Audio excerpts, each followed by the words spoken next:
Hello, welcome to CLSP Politics. Sean Briscoe speaking. Happy Valentine's Day, everybody. So the March 3rd primaries are here. I know it's not March. I know it's not the 3rd, but I assure you they are here. North Carolina's already started voting, and Texas starts voting in about 3 days. So they're here. North Carolina and Texas are some of the most dynamic elections happening this year. I think they're the ones that everyone's going to be watching, or definitely on a short list. And the fact that they have 245 days of general election time for these candidates to unseat incumbents or to change, for seats to flip, I think is very interesting. So let's get started. So as I was saying before, basically you're looking at Arkansas, North Carolina, and Texas. They represent 27 million voters combined, which is like effectively almost 10% of the population of the country, which is pretty awesome. Seeing as how because of gerrymandering, let's be honest, the most of the incumbents that or anyone who wins their primary, except for in a few select races where there isn't gerrymandering, can't gerrymander a state, right? Those lines are set. But the gerrymandered districts and stuff, so a lot of these primaries, unfortunately, are going to be the general election, which sucks and is very anti-democratic. And like I've said a million times, if I had to choose between getting rid of gerrymandering or Citizens United, I'd get rid of gerrymandering every day, all day. So anyway, moving on. So let's talk about Texas. I know a little bit about this state, been doing this work for quite a while. And we're looking at, on the Republican side, Ken Paxton, and looks to maybe unseat John Cornyn. And Rep. Wesley Hunt is also in the mix. No one's going to get 50% of the vote. And that's important, especially for the Democrats, because what's going to happen here is that their election, the runoff won't happen until the end of May. So that means that March and April and May are going to be what we call in politics clean air. It's a term that comes from sailing. It's when you don't have other boats around you mucking up the air so your sails can catch all the energy. So effectively for like 80 days, the Democrat that gets through the primary in the U.S. Senate seat is going to have free reign. And there's a couple ways this works out for them.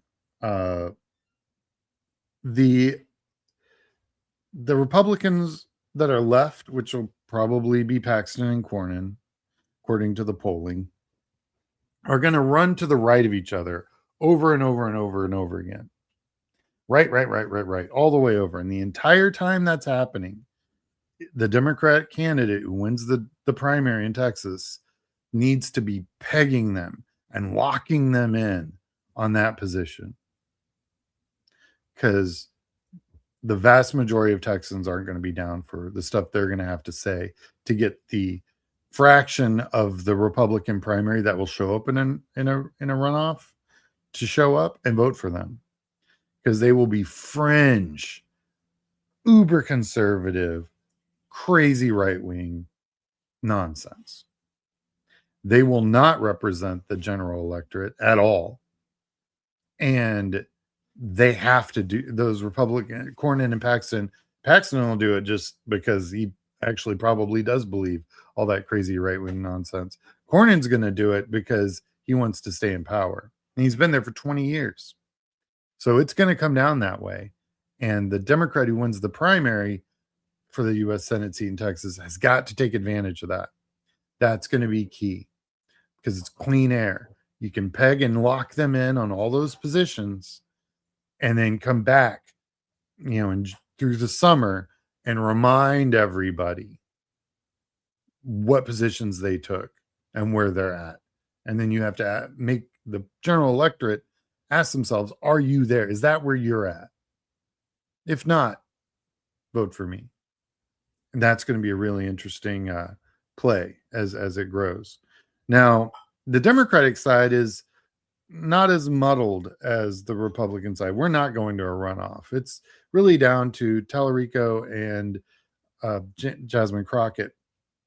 And right now, the polls are like, Jasmine Crockett +8, Tallarico +8. Well, the last one that came out that actually had a decent sample size had Jasmine at +3. I think that that's the more likely of the scenarios that will play out here. For one thing, that +8 Tallarico one was a right wing hit job. So I don't feel like um, my personal opinion, name recognition has a lot to do with what's going to happen in Texas as far as the election goes. And as far as the Democrat Senate race goes, Jasmine Crockett's got universal name recognition. Also, if you look at any of the issue polling with the Democratic Party statewide, there are two things they're most concerned with: getting Trump and protecting the election. That's it. Then everything after that's like tiny. Those, because if you can't protect the election, nothing else matters. And I think the Democratic primary universe has realized that in spades. And I think that's what's going to be the biggest player. And my opinion, Tallarico's kind of more of a moderate, as far as the wanting everyone to kumbaya and get along. Trump doesn't get along with anyone. What you need is a warrior. Happy warrior, whatever warrior. It doesn't even matter what kind of warrior. You need a warrior. One who's been battle tested and has been through the crucible and understands where we're at and who these individuals are. And I think Jasmine Crockett's got that on lock. So I think at the end of the day, the primary universe wants a warrior, not a get along. Because getting along is how we got here. And now we got people being shot in the streets. We've got a private military running around destroying cities. Getting along is no longer an option. We need a warrior, someone that's going to out there and fight for us. And I think that's going to be Jasmine Crockett. Outside that, we've got some other interesting congressional primaries. So there's one congressional district that's really, we've got the one in South Dallas, and that'll work itself out. But the new one that was drawn in Houston's really interesting because Christian Menifee is right now leading Al Green, which is, if anyone knows anything about Houston politics, is very notable. And actually, it's a trend we're seeing across the country. We're seeing, big names that have been around for a very long time, all coming out and not doing that well. The polling is telling us that change is coming. And I think this Menifee Green election is definitely a symptom of that. The Attorney General also seems to be interesting. There's a pretty good competition between George P. Bush and Mays Middleton. I think that one's also going to come down to the wire, but we'll see. Just real quick, the Bush name in Texas will get you pretty far. And all of the numbers are pointing towards, I think, Bush probably winning his the Attorney General's seat. So we'll see. But it's going to be really interesting to see how that plays out. I mean, you understand, in Texas, it's weird. Our two most powerful seats in Texas, in my opinion, and actually by the math, is lieutenant governor and the railroad commissioner, which is where Bush had come from. So I feel like there is a lot of juice, and I wouldn't be surprised if in a few years you see George P. Bush running for governor or maybe going after Ted Cruz in a primary. That'll be interesting. So let's move on to North Carolina. North Carolina, fascinating. Uh, so, you know, there's all sorts of so their early voting has started already. North Carolina is literally the first people to vote in the 2026 cycle. I think they started a couple days ago. Um, so the U.S. Senate seat that Tom Tillis is not running for has really opened that up and has kind of blown up the entire state. I think that there's a lot of money going into North Carolina. North Carolina is you've got those floods that hit and just Asheville just got nailed. I've got friends that live there and they totally got hit in that race. And so so there's a lot of influx happening. There's a lot of unhappy voters in red areas. Not that Asheville's red, Asheville's blue. The surrounding areas around Asheville was like when the Republican Party couldn't get the president to declare it a national emergency or get the FEMA funds. There's still a ton of people in North Carolina waiting for FEMA to show up. It's crazy. So there's an interesting state senate seat. Now, I don't deal with a lot of state level stuff unless I'm only dealing with state level stuff. But this goes back to this whole incumbent challenger issue. The Republicans are having a lot of contested primaries right now. There's a whole universe of contested Republican primaries that are blowing up various different levels of government. And I think we're going to see a lot more of that moving forward. It's not just going to be North Carolina. It's not going to be just in Texas. We're going to see it all over, and it's coming.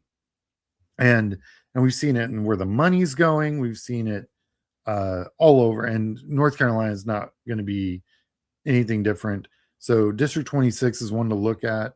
It'll be interesting to see how that one plays out. The Senate race, the polling, Governor Cooper actually might win that seat. There isn't a whole lot of coverage,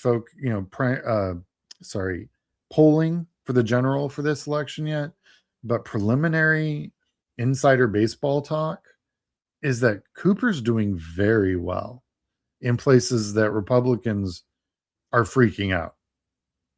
And we've already seen that if you watch my previous shows, you know that if you look at 2025, during the regular elections that happened in 2025, plus the special elections, and I take out all the outliers like Miami and a few others, 13.5% has been the swing. And if that carries over, if even half that carries over, we're looking at a 6.5, 7 point swing. Well, North Carolina is blue. There's a lot of places in this country that'll be blue. It'll be very interesting how it plays out. So Arkansas I don't have a lot to say about. There just isn't a whole lot of primary happening in Arkansas. It's a Republican state. There are some Democrats that are having a primary there for the first time in a while in the Senate race. But, to be honest, Tom Cotton's got just a mountain of money. And Arkansas is a pretty small, it's a geography-wise, a big state. Population-wise, it's tiny and getting tinier. It's one of those states that's losing populations. Anytime you get a lot of money in a small population, it's hard to beat because they can literally be everywhere. And it's kind of like how Collins keeps holding on to Maine. I read somewhere the other day, she actually calls voters on their birthday because Maine's got such a small population. I believe that, Anyway, bottom line. So the Senate races, Texas is highly competitive. North Carolina is just going to be a bloodletting for the Republicans, and Arkansas is going to be red. I think that's kind of the big picture there. Well, thanks for watching. Like and subscribe. Happy Valentine's Day to everyone. Hope everyone's with somebody they love and having a good Valentine's. I know I am, and hope everyone, let's watch the next 2 weeks play out. I think there's gonna be a lot of really interesting things that are going to come out over the next couple weeks in all of these races, and I think we should definitely keep our eyes open. All right, I'll talk to everyone later. You have a good one. Bye.